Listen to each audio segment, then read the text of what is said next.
സ്വാമിയേ ശരണമയ്യപ്പ. ബഹുമാന്യ പ്രേക്ഷകർക്ക് നമസ്കാരം. Welcomes to everything happens channel. സുഹൃത്തുക്കളെ, ഇപ്പോൾ ഇന്ന് നമ്മൾ ചർച്ച ചെയ്യുന്നത് ശബരിമലയുടെ ചരിത്രവും ശബരിമല അയ്യപ്പസ്വാമിയുടെ ക്ഷേത്ര നിർമ്മാണവും അതോടൊപ്പം തന്നെ ഇപ്പോൾ ശബരിമല ക്ഷേത്രത്തിലെ സ്വർണ്ണ കവർച്ച, ധാരകപാല വിഗ്രഹത്തിലെ സ്വർണം മോഷ്ടിക്കപ്പെട്ടതിനെ പറ്റിയുള്ള ചർച്ചകൾ പത്രങ്ങളും മീഡിയകളും ധാരാളമായി ചർച്ച ചെയ്യുന്ന സമയമാണല്ലോ. അപ്പോൾ നമുക്ക് ചരിത്രപരവും ആചാരപരവുമായ സ്വാമി അയ്യപ്പൻ്റെ കഥ ഇന്ന് നമ്മൾക്ക് കേൾക്കാം. സുഹൃത്തുക്കളെ, ശബരിമലയുടെ ചരിത്രം വളരെ ആയിരക്കണക്കിന് വർഷങ്ങൾക്ക് മുമ്പ് തന്നെ അവിടെ പഴയ ആദിവാസി സമൂഹങ്ങളും ഒക്കെ ആചാരങ്ങളും പ്രാർത്ഥനകളും പൂജകളും നടത്തിയിരുന്നു എന്നാണ് പറയപ്പെടുന്നത്. എങ്കിലും ഇതിൻ്റെ യഥാർത്ഥ ചരിത്രം തുടങ്ങുന്നത് 1899 തിരുവിതാംകൂർ ഭരിച്ചിരുന്ന രാജാവായ ശ്രീമൂലം തിരുനാളിന് ഒരു സ്വപ്നം കാണുകയും ആ സ്വപ്നം മൂലം അവിടെ ഒരു അമ്പലം പണിയണം എന്നുള്ള ഒരു നിശ്ചയദാർഢ്യമുണ്ടാകുകയും അങ്ങനെ ശ്രീമൂലം തിരുനാളാണ് 1899 അമ്പലം പണിയുന്നതിന് വേണ്ടിയുള്ള മുൻകൈ എടുക്കുന്നത്.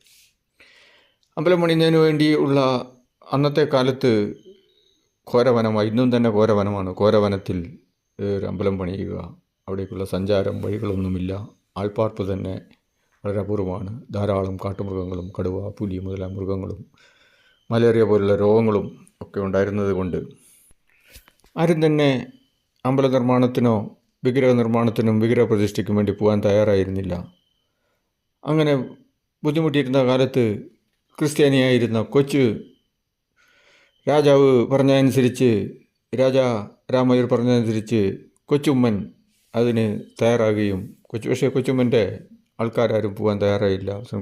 അങ്ങനെ വളരെ ബുദ്ധിമുട്ടി കൊച്ചുമ്മൻ അതിന് തയ്യാറാകുകയും ഒരു അമ്പലം പുറത്ത് വെച്ച് നിർമ്മിച്ച് രാജാവിൻ്റെ വീട്ടിൽ വെച്ച് ഉണ്ടാക്കി കൊണ്ടുപോയി അസംബിൾ ചെയ്യാമെന്നുള്ള തീരുമാനമെടുക്കുകയും അങ്ങനെ കൊച്ചുമ്മൻ്റെ നേതൃത്വത്തിൽ ആണ് വളരെ ബുദ്ധിമുട്ടേറി ചുമന്നും ബോട്ടിലൊക്കെ അരികത്ത് കൊണ്ടുവന്ന് ബോട്ടിൽ കൂടെ നദിയിൽ കൂടെ കൊണ്ടുവന്ന് ഒക്കെ അങ്ങനെ അമ്പലം പണി തുടങ്ങുന്നത്. അങ്ങനെ അമ്പലം പണി അങ്ങനെയാണ് പുതിയ രീതിയിൽ ചെമ്പ് കൊണ്ടും പിച്ചള കൊണ്ടും ഒക്കെ മേൽക്കൂരയിട്ടുകൊണ്ടുള്ള അമ്പലം അവിടെ പണി തുടങ്ങുന്നത്. അയ്യപ്പ അമ്പലം പണി പുരോഗമിക്കുന്നതിനിടയ്ക്ക് തന്നെ മലേറിയ പിടിച്ച് കൊച്ചുമ്മൻ മരണപ്പെട്ടു. കൊച്ചുമ്മൻ്റെ മരണശേഷം അത് എങ്ങനെയെങ്കിലും പൂർത്തീകരിക്കണമെന്ന് കൊച്ചുമ്മൻ്റെ സഹധർമ്മിണി അക്കാമ്മ ഉമ്മൻ തീരുമാനിക്കുകയും അക്കാമ്മ ഉമ്മൻ തൻ്റെ ഒരു ബന്ധത്തിൽപ്പെട്ട വടക്കേ തലയ്ക്ക് സക്കറിയ കത്തനാരോട് പറയുകയും അങ്ങനെ കത്തനാരുടെ പരിശ്രമ ഫലവുമായി ആ പണി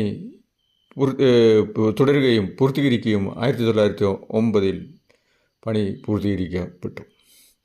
അന്നൊന്നും എന്നും പൂജയും കാര്യങ്ങളൊന്നുമില്ല, എല്ലാ മാസങ്ങളുമില്ല, മണ്ഡലകാലത്ത് മാത്രമാണ് പൂജ നടത്തുന്നത്.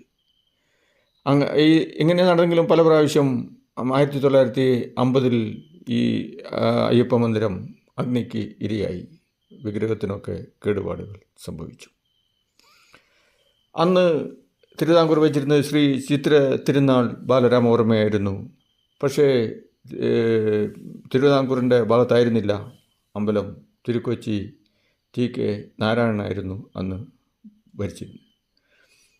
ഈ അമ്പലം എങ്ങനെയാണ് കത്തിപ്പോയത് എന്നതിനെപ്പറ്റി കേശവമേനോൻ എന്ന് പറയുന്ന അദ്ദേഹത്തിൻ്റെ കീഴിൽ അന്വേഷണങ്ങളെല്ലാം നടന്നു. പക്ഷേ ഇന്നുവരെയും അന്വേഷണ റിപ്പോർട്ടൊന്നും പുറത്ത് വന്നിട്ടില്ല. അങ്ങനെയുള്ള ഈ അമ്പലത്തിൽ നമ്മൾ വിചാരിക്കുന്ന പോലെ കേരളത്തിലെ ഏറ്റവും പ്രമുഖമായ അമ്പലത്തിലെ ശബരിമല നടവരവ് ഏതാണ്ട് ഗവൺമെൻറ്റിന്, നമ്മുടെ ദേവസ്വം ബോർഡിന് കിട്ടുന്നത് 440 കോടി രൂപയാണ്. ഇങ്ങനെയുള്ള ഈ അമ്പലത്തിൽ ഒരുപാട് വിശ്വാസ തീവ്രതയുള്ള എല്ലാ സർവ്വജാതി നാനാജാതി മതസ്ഥരും സന്ദർശിക്കുന്ന ഒരു പ്രതീകമാണ്, ഐക്യത്തിൻ്റെ പ്രതീകമാണ്, മാനവികതയുടെ പ്രതീകമാണ് ശ്രീ അയ്യപ്പസ്വാമി ക്ഷേത്രം. ശ്രീ അയ്യപ്പസ്വാമി ക്ഷേത്രത്തിൽ വ്രതമെടുത്ത് 10 എത്രയോ ദിവസങ്ങളും മാസങ്ങളോളം വ്രതമെടുത്ത് വരുമ്പോൾ അയ്യപ്പൻ്റെ അനുഗ്രഹം ഉണ്ടാവുമെന്നുള്ളത് ആയിരക്കണക്കിന് വർഷങ്ങളായിട്ട് ആളുകൾക്കുള്ള അനുഭവമാണ്. ആ ഭക്തിയെ മുതലെടുത്തുകൊണ്ട് സ്വർണം പൂശലല്ല, സ്വർണത്തിൻ്റെ പാളികൾ വെച്ച് സ്വർണത്താൽ ചെമ്പിൻ്റെ മുകളിൽ സ്വർണത്തിൻ്റെ പാളികൾ ആണ് ഇപ്പോൾ കൊള്ളയടിക്കപ്പെട്ടിരിക്കുന്നത്. എത്രമാത്രം സ്വർണം അവിടുന്ന് കൊള്ളയടിക്കപ്പെട്ടിട്ടുണ്ട് എന്നുള്ളത് ഇപ്പോൾ ആർക്കും തന്നെ അറിവില്ല. ശരിക്കുള്ള ഒരു തീവട്ടിക്കൊള്ള തന്നെയാണ്. ഇതിനെ ഏറ്റവും നമ്മുടെ രാജ്യത്തെ പ്രമുഖമായ ഏജൻസികൾ അന്വേഷിച്ച് ലക്ഷക്കണക്കിന് കേരളത്തിൻ്റെ അത്രയും ജനസംഖ്യയോളുമാണ് 3.5 കോടി ജനങ്ങൾ അവിടെ വിസിറ്റേഴ്സായിട്ട് വന്ന് അയ്യപ്പ ദർശനം നടത്തുന്നുണ്ട്. അവർക്ക് അങ്ങനെയുള്ള ആചാരപരമായ പരിപാവനമായ വിഗ്രഹത്തെയാണ് കൊള്ളയടിക്കപ്പെട്ടിരിക്കുന്നത്. അങ്ങനെയുള്ള ഇത് CBI പോലുള്ള ഏജൻസികൾ അന്വേഷിച്ച് അതിലെ കള്ളന്മാരെ ജയിലിൽ അടയ്ക്കേണ്ടത് അത്യാവശ്യമായ കാര്യമാണ്. താരകപാല വിഗ്രഹം സ്വർണ്ണപ്പാളികൾ കൊണ്ട് പൊതിഞ്ഞിരുന്നത് 30.3 കിലോഗ്രാം സ്വർണം കൊണ്ടാണെന്നാണ് പറയുന്നത്. അതേപോലെ തന്നെ 1900 kg കോപ്പർ ചെമ്പ് ഉപയോഗിച്ചിരിക്കുന്നു. എങ്കിലും റെക്കോർഡൊക്കെ തിരുത്തി ഇപ്പോൾ സ്വർണ്ണമല്ല, ആദ്യം പൂശായിരുന്നു, പിന്നെ അതിന് ചെമ്പായിരുന്നു ഉള്ളിൽ എന്നൊക്കെ എഴുതി തിരിച്ച് അത് ശരിയായ ഭക്തരല്ലാത്ത ആളുകൾ ആയിരിക്കാം ദേവസ്വം ബോർഡിന് അതിന് ഉത്തരവാദിത്വമുണ്ട് കൊള്ളയടിച്ചുകൊണ്ട് അവർ പോയിരിക്കുന്നത്. എന്താണ് സുഹൃത്തുക്കളെ അയ്യപ്പ വിഗ്രഹം ആണെങ്കിലും അയ്യപ്പ എന്ന് പറയുന്നുണ്ടെങ്കിലും അവിടെ ലോഡ് ഈശ്വരൻ രാമപ്രതിഷ്ഠയാണ്, രാമൻ്റെ പ്രതിഷ്ഠയാണ്. അതോടൊപ്പം തന്നെ മാളിക്ക് പുറത്തമ്മയുണ്ട്. ആയിരക്കണക്കിന് ലക്ഷക്കണക്കിന് കോടിക്കണക്കിന് ആൾക്കാർ വിശ്വസിക്കുന്ന അമ്പലമാണ്. അങ്ങനെയുള്ള ആയിരക്കണക്കിന് വർഷങ്ങൾ പഴക്കമുള്ള ഈ അമ്പലത്തിലെ വിഗ്രഹങ്ങൾ, ആചാരങ്ങൾ ലംഘിക്കപ്പെട്ടിരിക്കുന്നു.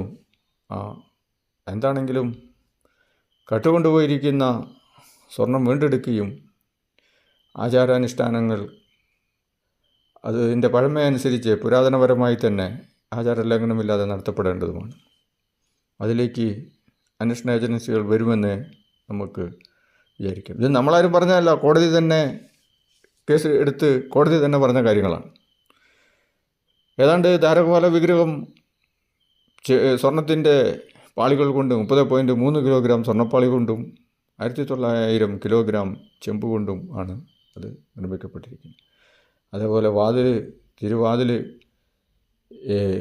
വാതിൽ പാളികൾ ഇതൊക്കെ കൊള്ളയടിക്കപ്പെട്ടിരിക്കുന്നു, മാറ്റപ്പെട്ടിരിക്കുന്നു. ഒറിജിനൽ ഏതാ ഡ്യൂപ്ലിക്കേറ്റ് ഏതാണെന്ന് അറിയത്തില്ല. ഒറിജിനൽ മിക്കവാറും കൊള്ളയടിച്ച് വിറ്റിട്ടുണ്ടാവും, ഡ്യൂപ്ലിക്കേറ്റ് ഉണ്ടാക്കിയായിരിക്കും കൊണ്ട് വെച്ചിരിക്കുന്നത്.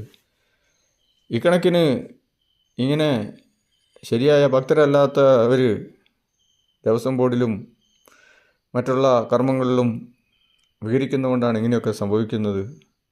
അതിനാൽ ഒരു രാജ്യത്തിൻ്റെ ആചാരപരമായിട്ടുള്ള ഇങ്ങനെയുള്ള ആചാരപരമായ വസ്തുക്കൾ കൊള്ളയടിച്ചു പോകപ്പെടുന്നത് തികച്ചും അപലപനീയമായ ഒരു കാര്യമാണ്. വസ്തുതകൾ ഇത്തരത്തിലാണെങ്കിൽ ഇപ്പോൾ ആദ്യം പറയുന്നു സ്വർണ്ണപ്പാളി ഇല്ല, സ്വർണം പൂശലാണെന്ന്. ഇനിയിപ്പോൾ സ്വർണം തന്നെ പൂശിയിട്ടുണ്ടോ അതെയോ പെയിൻ്റ് അടിച്ചിരിക്കുകയാണോ എന്ന് സ്വാമി അയ്യപ്പന് മാത്രമേ ഇപ്പോൾ അറിയത്തുള്ളൂ. ഇതിനെപ്പറ്റി കാര്യഗൗരവമായ കോടതി ഇടപെട്ടുകൊണ്ടുള്ള കോടതിയുടെ മേൽനോട്ടത്തിലുള്ള അന്വേഷണം വേണം. കള്ളന്മാരെ പിടിക്കണം.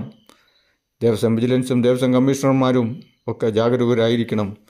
എന്തായാലും സുഹൃത്തുക്കളെ, പരിപാവനമായ അമ്പലത്തിൻ്റെ പ്രശസ്തി നീണാളുണ്ടാകട്ടെ. ഗവൺമെൻറ്റിന് എത്രയോ, ദേവസ്വം ബോർഡിനാണെങ്കിലും എത്രയോ ആളുകൾക്ക് ജോലിയും ഭഗവാന്റെ അനുഗ്രഹം ഉണ്ടാകുന്നതാണ്. അതിന് എല്ലാവിധ യശസ്സും ഉണ്ടാകട്ടെ എന്ന് അയ്യപ്പസ്വാമിയുടെ അനുഗ്രഹത്തോടെ വർത്തിക്കട്ടെ എന്ന് പ്രാർത്ഥിച്ചുകൊണ്ട് അനുഗ്രഹം തേടിക്കൊണ്ട് നന്ദി, നമസ്കാരം. I am captain Shaji Mathew out.